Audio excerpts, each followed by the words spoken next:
Hi friends, வாங்க இன்றைக்கி சிங்கப்பூரில் கோழி வந்து எப்படி முட்டையிட்டு குஞ்சு பொரிக்குதுங்கிறத இந்த வீடியோவில் பார்க்கலாம். என்னோடய சேனலை ஃபஸ்ட் டைம் பார்க்குறீங்க அப்படின்னா சப்ஸ்கிரைப் பண்ணிக்கோங்க. இந்த கோழி யாரோடதுன்னு தெரியலை, பட் ஆனால் இங்கே சிங்கப்பூர்லேயுமே நிறைய பேர் வந்து கோழியெல்லாம் வீட்டில் வளர்க்க தான் செய்கிறாங்க. நானே நிறையா வீட்டில் பார்த்துருக்கிறேன். கிரவுண்ட் ஃப்ளோரில் உள்ளவங்கலாம் வந்து இந்த மாதிரி கோழி சேவல் எல்லாமே வந்து ஒரு கூடலாம் நம்ம ஊரில் எப்படி வந்து நம்ம வளர்ப்போமோ அதே மாதிரிலாம் வளர்க்க தான் செய்கிறாங்க. இது என்னோட பொண்ணோட ஸ்கூல் பக்கத்தில் உள்ள ஏரியா தான். அங்கே நிறைய கோழியெல்லாம் திரியும், நார்மலாகவே வெளியில் திரியும் நாங்கள் பார்த்துருக்குறோம். இந்த ஒரு கோழி வந்து ரெகுலராகவே வந்து கொஞ்சம் கொஞ்சமாக முட்டை இட்டுக்கிட்ட ஒரு 10 முட்டை கிட்ட விட்டு அதே இடத்துக்கிட்ட வந்து ரெகுலராக ஒரே இடத்துல வந்து முட்டை இட்டுட்டு போயிருந்துருக்குது. இது நான் அதை லேட்டாக தான் பார்க்க ஆரம்பித்தேன். என்னோடய ஃப்ரெண்டு ஒருத்தவங்க தான் வந்து ரெகுலராக பார்த்துருக்குறாங்க. சரி, அந்த முட்டை வந்து அதே இடத்துல வந்து ரெகுலராக விட்டுட்டு ஒரு 10 முட்டைக்கு மேலே வந்ததுக்கப்புறம் அதுவே வந்து அந்த முட்டை மேலே அடக்காக்க ஆரம்பிச்சிருச்சு. அப்புறம் ஒரு நாள் நாங்கள் பார்க்கும்போது பார்த்திங்கன்னா ஒரு குஞ்சு வந்து பொரித்து அந்த குஞ்சு வந்து வெளியில் வந்துருச்சு. அது பார்க்குறக்கே செம்ம க்யூட்டாக இருந்துச்சு. இந்த ஏரியா பாருங்கள், இந்த ஏரியா வந்து எம்டியான ஒரு பிளேஸ் தான், எதுவும் பக்கத்தில் வீடெல்லாம் கிடையாது. இது வந்து ஒரு primary school, Ahmed Ibrahim primary ஸ்கூல்னு இருக்குது. அந்த ஸ்கூலுக்குள்ளே ஒரு காம்பவுண்டுக்குள்ளே ஓரமாக இந்த கோழி வந்து முட்டையிட்டு இருக்குது. அதுவும் நல்ல வெயில் வேறு, அந்த வெயிலை விட்டு அது இந்த இடத்த விட்டு எந்திரிக்கவே இல்லை. அது பாருங்கள், அந்த குஞ்சு உள்ளேருந்து வெளில வருது பாருங்கள், எவ்வளோ க்யூட்டாக இருக்குதுன்னு பாருங்கள்.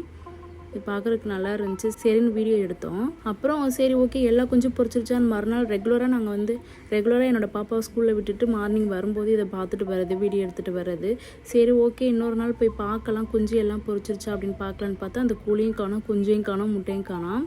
கடைசியில் பார்த்திங்கன்னா இந்த ஏரியாவில் கோழி சேவல் எல்லாம் தெரிஞ்சிட்டு இருந்துச்சு ஆப்போசிட்டில்.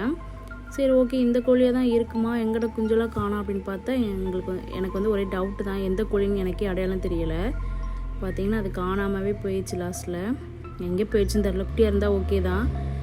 நம்ம ஊர்லலாம் வந்து நம்ம கோழியை வந்து நம்ம வந்து கண்ட்ரோல் பண்ணிட்டே இருப்போம். ஒரு காக்கா கூட குஞ்சு பொரிக்கும் போதெல்லாம் வந்து தூக்கிட்டு போகாமல் எல்லாம் பார்த்துட்ருப்போம். பறந்தெல்லாம் வந்து தூக்காமல் பார்த்துப்போம். இங்கே வந்து அது மட்டும் ஃப்ரீயாக தான் தெரியுதுங்க. கோழி குஞ்செல்லாம் வந்து சேஃபாக இருக்கா என்னென்னு தெரியலை. சிங்கப்பூரில் இதான் நான் ஃபஸ்ட் டைம் வந்து பார்க்குறேன். இந்த மாதிரி ரெகுலராக முட்டையிட்டு கோழி வந்து குஞ்சு பொரிக்கிறத நான் சிங்கப்பூரில் தான் ஃபஸ்ட் டைம் பார்க்குறேன். இந்த முட்டையெல்லாம் வந்து ஒரிஜினல் நாட்டுக்கோழி முட்டை, இதெல்லாம் நம்ம கையில் கிடச்சிச்சு அப்படின்னா அவ்வளோ ஹெல்த்தி. நம்ம ஊர்லலாம் வந்து நம்ம கோழி எங்கேயாச்சும் போய் முட்டையிட்டுருச்சு அப்படின்னா அதை பார்க்குறவங்க வந்து எடுத்துகிட்டு போயிடுவாங்க. அந்த மாதிரிலாம் நடக்கும். இங்கே வந்து நம்ம அப்படிலாம் எடுக்க முடியல, நமக்கு மனசாட்சி வேணும்ல. அழகாக அந்த முட்டையெல்லாம் வந்து கைவிட்டு எடுக்கிற அளவுக்கு தான் இருந்துச்சு. பட் ஆனால் அதெல்லாம் எடுக்கக்கூடாதுல்ல.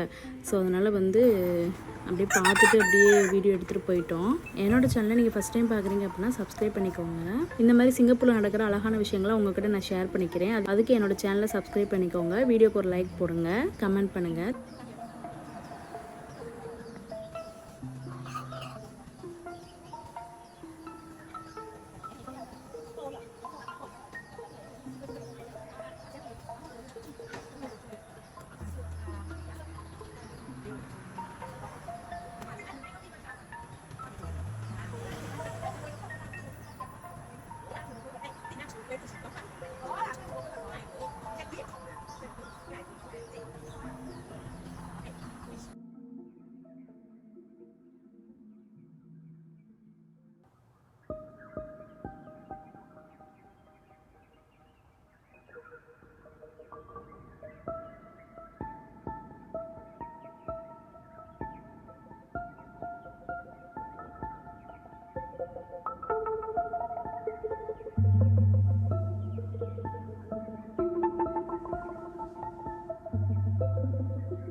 Thank you for watching.